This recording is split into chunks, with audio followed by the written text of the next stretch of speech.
Bacteria are everywhere. They're on your hands, the screen you're watching on, and even in your body. They're literally anywhere on Earth, and there's nothing you can do about it. So many millennia ago, we made a pact with these microbes. We asked their hosts to stay in their lifestyle as they do their everyday processes of survival. It is true. There are bacteria that are known to be good for the body. These are what we call symbiosis. However, more often than not, bacteria is able to take advantage of their host. Today, we will be learning about our relationship with bacteria, our relationship of love and war.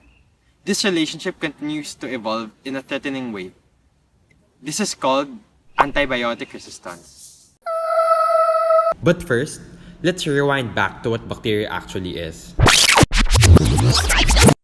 Bacteria are single-celled organisms that are similar in their structure and basically consist of a capsule and genetic material.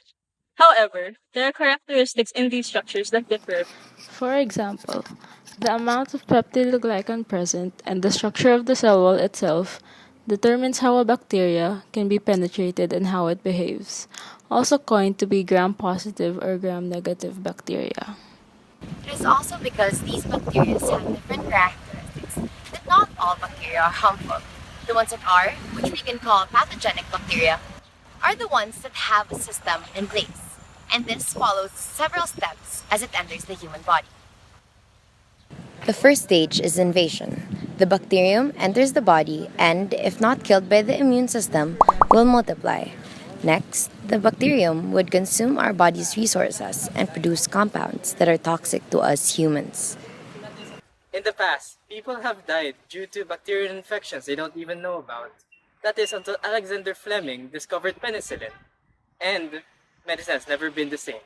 When Fleming discovered penicillin, it had paved the way for antibiotics, and in so, saving the billions of other lives. What are antibiotics? Good question. Antibiotics is a specific form of drug which prevents the growth of bacteria or can eliminate pathogenic bacteria. If that's the case, why do people remain sick? As a famous saying goes, the only constant in the world is change. Bacteria that survives antibiotics are mutated and may form resistances towards these antibiotics. Added to the fact that in general, antibiotics are being misused and overused, and that the rate of drug discovery is lower than the rate of mutation, bacteria is getting stronger more and more every day. In fact, the one who discovered antibiotics himself knew the consequences when he warned that the public will demand the drug and then will begin an era of abuses. In fact, currently there are around 2 million people with cases of antibiotic resistance every year in the United States. Of 2 million people, 23,000 end up dying. But how does it actually happen?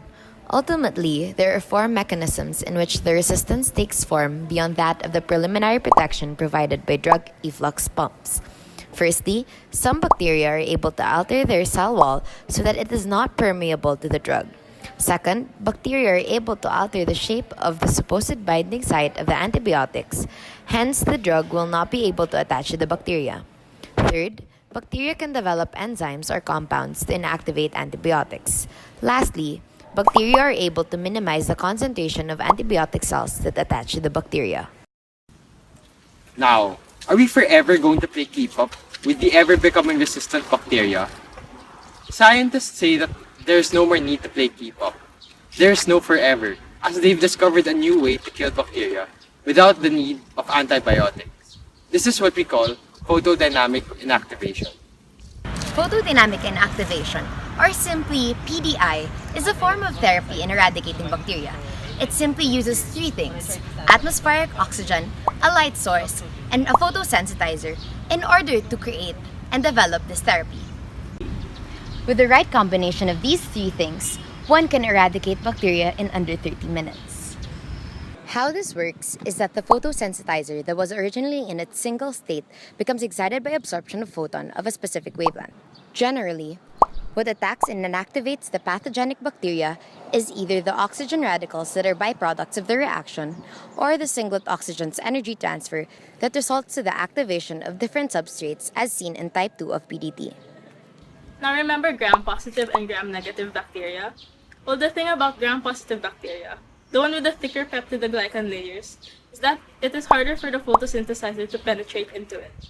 As a result, this form of photodynamic inactivation struggles to eradicate this bacteria. This, as well as many unforeseeable circumstances, shows how much we can still improve with this technology. However, photodynamic activation tells us to keep on searching. When antibiotics came, it was the answer to everything. And when antibiotic resistances came about, then antibiotics weren't as effective anymore. The answer to this was photodynamic and activation. So just like that innovation, we must continue to keep on searching.